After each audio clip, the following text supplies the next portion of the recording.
Hello, America, and welcome to the Glenn Beck program and to the network that you are building, GBTV. We will show you the real nature of the war being waged on our border that you haven't seen before. But tonight, I want to begin with another war that is brewing and something that is bothering me. There's something wrong with this story. The federal government versus the Catholic Church. President Obama took a pretty big shove, actually, at Catholics when he signed off on the new regulations that compel all religious organizations like Catholic schools and hospitals and charities to include birth control pills, abortion-producing drugs like the morning after pill, and sterilization coverage in employee health coverage. Anyone not following the directive is going to be forced to pay a fine. Well, now wait a minute, what if I believe that's wrong? It is a very, very clear and very blunt assault on the Catholic belief system and the system of many believers in this country. One that directly flies right in the face of what the president himself promised to Catholics in May 2009 during a speech at the University of Notre Dame. Watch.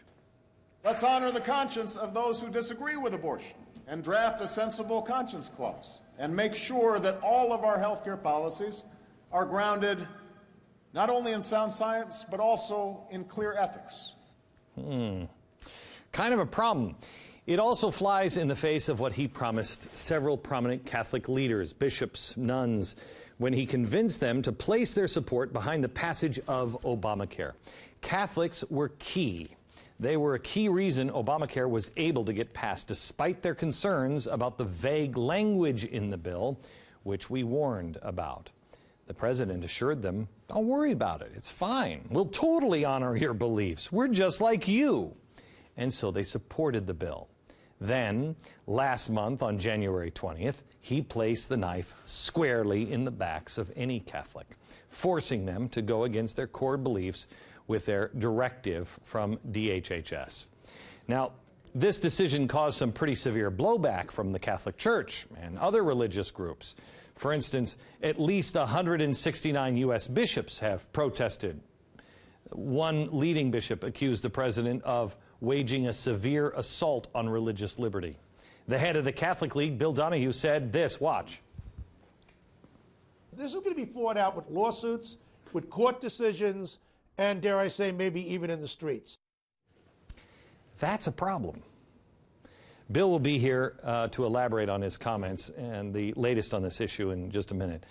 Other religions, evangelicals, Mormons, Jews, Protestants, all have linked now to stand with Catholics. We're all Catholics now, it seems. Some people are doing it because they know they're going to be next. Others are doing it just because it's the right thing. My question is, why? Why would the administration deliberately agitate the Catholic Church, one of the largest voting blocs in America? This is just a few short months away from the general election. This bothers me because it doesn't make any sense. You know, I know people are angry and they want to get up and protest, but we better think this one through because there's something wrong here. This administration is, it's not stupid. This wasn't some dumb mistake. This was calculated. I'll show you in a minute. It's up on their website at whitehouse.org. This is not just some happenstance. And I talked to Bill Donahue earlier on the radio show today, and he said to me, well, you know, they just miscalculated. I'm not sure they did. I think they knew they were going to get into backlash. They knew what it would cause. We have to put ourselves into their shoes and find out how this helps them, so we make sure that we're not playing directly into their hands. Now, most people will say, oh, there he goes, conspiracy freak, whatever. But I played this out with my staff today before we did anything else this morning. I said, let me tell you some of the things that bothered me. And I went through the possible options, and these are the options that I just did in 5 minutes in my head. Here's the election. And here's chaos. I try to come up with the things that if I'm just trying to win an election, the things that would make me do this. And then if I just wanted to get more chaos into the streets. But if election is your goal, let's see if this helps or hurts you. First, there's the Catholic vote. You want to have the Catholic vote. Obviously, this hasn't played well in the Catholic community, so that makes you question, well, are they going after the Catholic vote? If you look at the petitions at the White House, here's the petitions at the White House, the website. Look at this. It's double. It shows that rescinding the mandate has double the support of keeping it. And that's their own website. So the people who are going to whitehouse.org and voting it's not going well for the president. But let's look at some statistics here. Catholics make up 27% of the national vote, 27% with about 70 million members. Now, as a guy who was a Catholic, but I can't even say I was a Catholic. I wasn't really a Catholic. I was a baptized Catholic, but I was one of those cafeteria Catholics that would just go like, whatever, show up in shorts on Christmas. I'm just going to, celebrate the birth of the Christ child. I'm not really Catholic. Real Catholics. There's a lot of them. In 2008, Catholics voted 54% to 45% Obama. In 2004, however, it was Bush that won the Catholic vote, 52 to 47, so it could easily swing back. And never before has an administration directly gone after the Roman Catholic Church in this way. Never. It's not happened. Nobody does it. It's suicidal politically. This will clearly have huge negative consequences for Obama in the general election. Especially one other thing here. Latinos and the Hispanic vote. Now, this is all the president has been courting. This is both sides of the donkey and the elephant. All they're doing is like, we got to get those Latinos, we got to get those Hispanics. There are 50 million Latinos and Hispanics in the United States today. 50 million. 70% of them identify themselves as Catholic. And these are not cafeteria Catholic. These guys actually listen to what the Pope is saying. Hispanics and Latinos make up nearly half of all Catholics in the U.S. So why? Now you would alienate yourself with a Hispanic vote? That doesn't make any sense at all. Politicians on all sides rapidly expanding Latino vote. They salivate. They're like, oh, something's wrong. And since the overwhelming majority of them are Catholics, this is going to be a huge negative impact on the general election. You don't have the Catholic vote. But then you have to compound it even more. President Obama has a hard time getting people who are of any faith listening to him anymore because they don't think he is. I mean, the whole thing about he's a Muslim. No, he's not. He's just a crazy Christian. So people of other faiths are not buying into it. I mentioned the other faiths already lining up to protest this and stand with the Catholics. You have the evangelicals, the Mormons, the Jews, the Protestants. Some of them are frightened at this open assault on religious freedom. I know I am. Some of them are just standing there saying, wait a minute, this doesn't make any sense. We've got to stand with these people. Jews voted 78-21 for Obama in May, 78 to 21 in 2008. Now, we know how popular he is because of the treatment of Israel. This is only going to make things worse. As of 2011, only 43% of U.S. Jews would re-elect President Obama. 43%. So you're losing the Jewish vote, the Catholic vote, and possibly the Hispanic vote.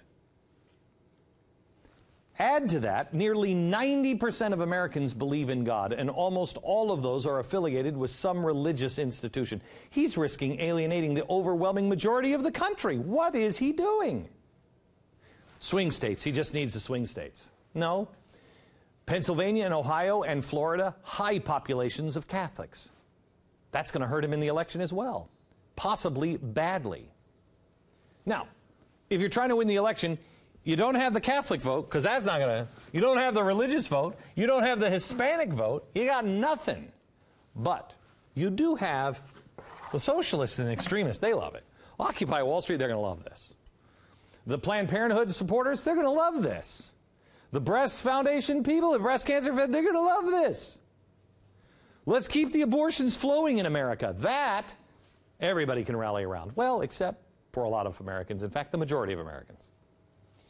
This is a huge victory for the godless, anti-religion progressive element who want to jam secularism right down the throat of all Americans and want the government to rule with an iron fist. They love this. But those people already are going to vote for Barack Obama.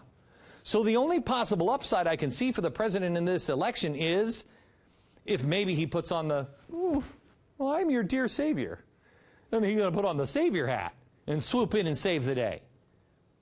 Takes the directive out. But that won't work because it's up on his website. He knows about it. He was completely, I didn't know about it for weeks and weeks on end. And it will be largely viewed as him just caving into pressure by the left, so he'll piss off the left. This doesn't work, does it? Gosh darn it, I wanted to do it, but those kids got in the way again. Sorry, Scooby-Doo only works, well, actually, Scooby-Doo worked, but we were 6 when we watched Scooby-Doo. As far as re-election goes, this thing doesn't work. Doesn't work at all. You tell me, it's a hindrance all the way along. Nothing.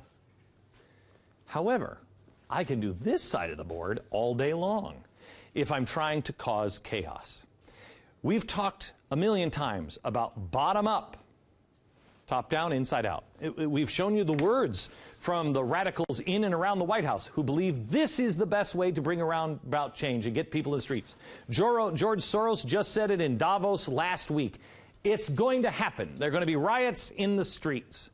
So if you're looking for that, if this is your strategy for fundamental transformation, which I know is crazy, but they're radicals, they're called that for a reason. What you have to do is turn the heat up and then remold it closer to your heart's desire. Wow, where have I? Oh, that's right, the Fabian socialist window. You've got to heat things up. Think of this now from the bottom-up perspective. The goal of the radical is to get bodies protesting in the street. It doesn't matter which side they're on. You need strife. You need to heat things up. See it from the radical perspective.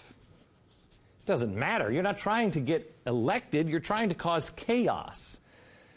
The Catholic bishops and nuns who helped Obama, and mainly some of the nuns, and some of the elites, the progressive Catholics, they have been publicly burned and embarrassed and humiliated, and they feel betrayed, and they're angry.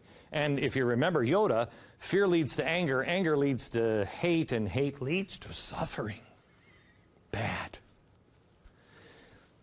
So you have people who are stirred up inside. You have people outside the Catholic Church that are also stirred up and angry because it's an attack on their faith. You have others who were given, a promise by the president who are angry because they've been lied to.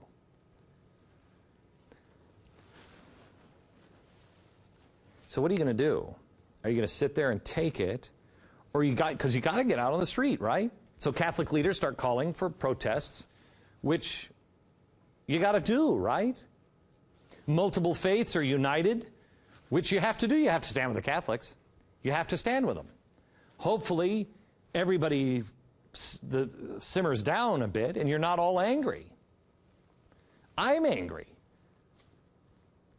Then, on the other side, you have Soros funding progressive Catholic groups. Now, anything Soros, an avowed atheist who doesn't believe in anything the Catholic Church stands for, should be understood in terms of what he wants: revolution and an open society. He's not funding Catholic groups because he believes in Catholic anything.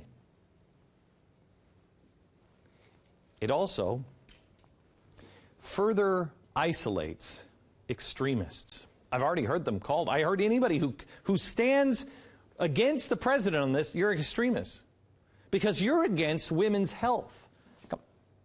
Yes, that's what I want. I want them all to have runny noses as well.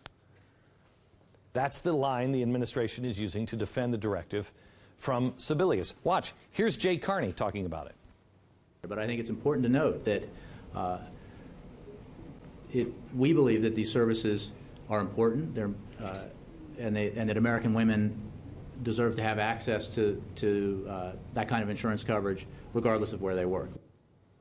Mm-hmm. And Sebelius, she says, increasing women's access to critical preventive health services. That's what this is. See, these religious institutions, you just have to stop hating women. Stop trying to deny them health care. These are critical health care issues. That's all. You're an extremist religious nut job.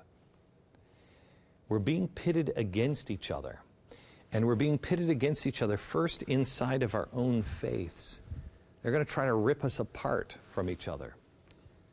Not only are Catholics and those supporting Catholics going to hit the streets, as they should, but also, let's not forget, those who fall in line with a secular argument that women's rights are being taken away, they are also going to hit the streets.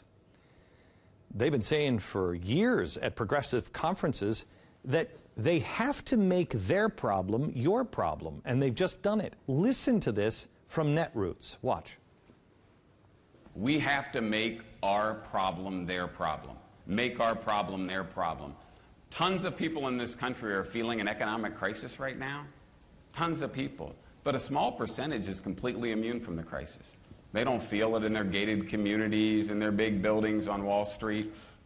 So we need to figure out, how are we going to take the crisis to them? How do we make our problem their problem, which means going to people's homes, which means taking over their buildings and putting new pressure on them. Make their problem your problem. That's what they have to do. The other is, what is Obama's weakness?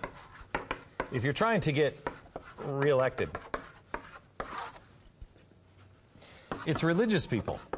He has tried everything he can to get religious people on his side.